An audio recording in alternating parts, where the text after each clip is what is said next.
토요일 오전 연성중학교 체육관. 주말인데도 교복을 입은 학생들이 체육관을 가득 메웠습니다. 친구들과 즐겁게 수다를 떠는 아이들. 학부모들과 선생님들의 모습도 간간히 눈에 띄는데요.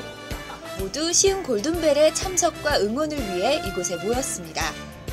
올해는 시흥이라는 이름과 인연을 맺은 지 100년이 되는 해.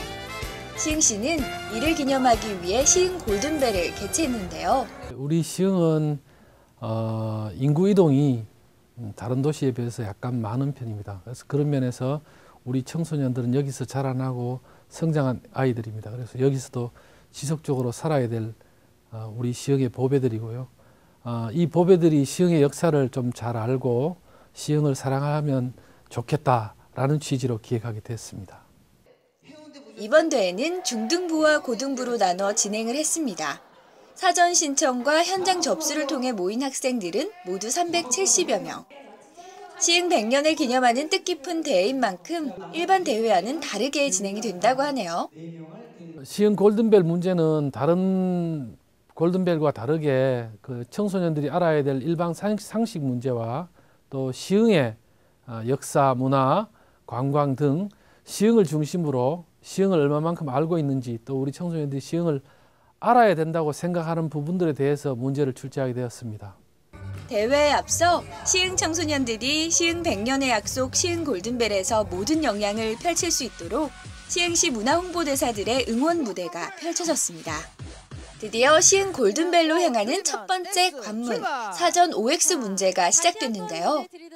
문제가 발표되자 여기저기서 시끌벅적. 서로 정답을 상의하기에 바쁜 모습입니다. 친구와 함께 335 이동하는 학생들. 마지막에 자신의 선택을 바꾸는 학생도 있습니다. 과연 그 결과는 어떻게 될까요? 정답은 오직 하나. 학생들의 아쉬움의 탄성과 환호성이 교차됩니다.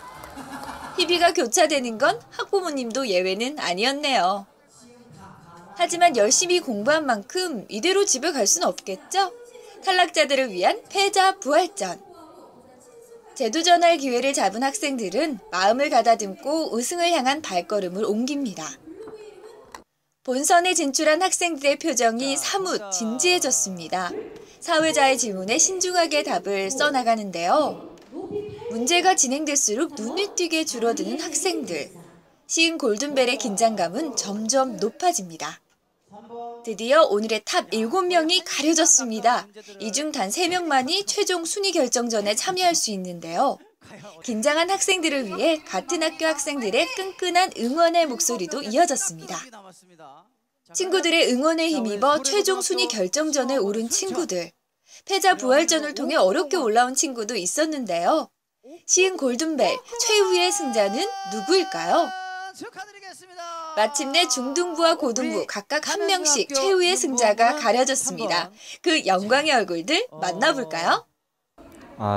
그 친구들이랑 같이 왔는데 친구들이랑 같이 본선에 못 올라간 거에 대해서는 좀 아쉬운데 제가 여기 와서 1등을 한 건 크나큰 영광이라 생각하고 있습니다. 이번 시흥 골든벨은 중등부와 고등부에서 각각 탑 7명의 학생들이 뽑혔는데요. 이 학생들은 향후 시흥 100년 청소년위원으로 활동하게 됩니다. 자발적으로 참여한 열정 있는 청소년들이 과연 이후에 시흥에 어떻게 참여하고 지역에서 어떠한 역할을 할 수 있을까 고민을 했는데요. 올해 그 시흥 100년의 해를 맞아서 청소년의 시각을 담아내서 시민과 함께 100년을 써나가는 시흥 100년 청소년위원회를 만들어서 여러 가지 논의를 함께 하면서 지역사회를 만들어가는 그런 툴로서 역할을 하도록 저희가 준비를 했습니다. 그래서 시흥 청소년들의 꿈과 희망을 담아갈 수 있는 여러 가지 공식적인 활동들을 전개해 나가도록 하겠습니다. 시흥 100년의 역사를 이해하고 기념하기 위해 열린 시흥 골든벨. 학생들은 내가 살고 있는 시흥에 대해 관심을 가질 수 있었던 좋은 계기가 됐습니다. 대회 결과를 떠나 참석한 모든 시흥의 청소년들이 오늘의 주인공이었는데요. 열정 가득했던 학생들의 모습에서 희망찬 시흥의 미래 100년을 꿈꿔봅니다.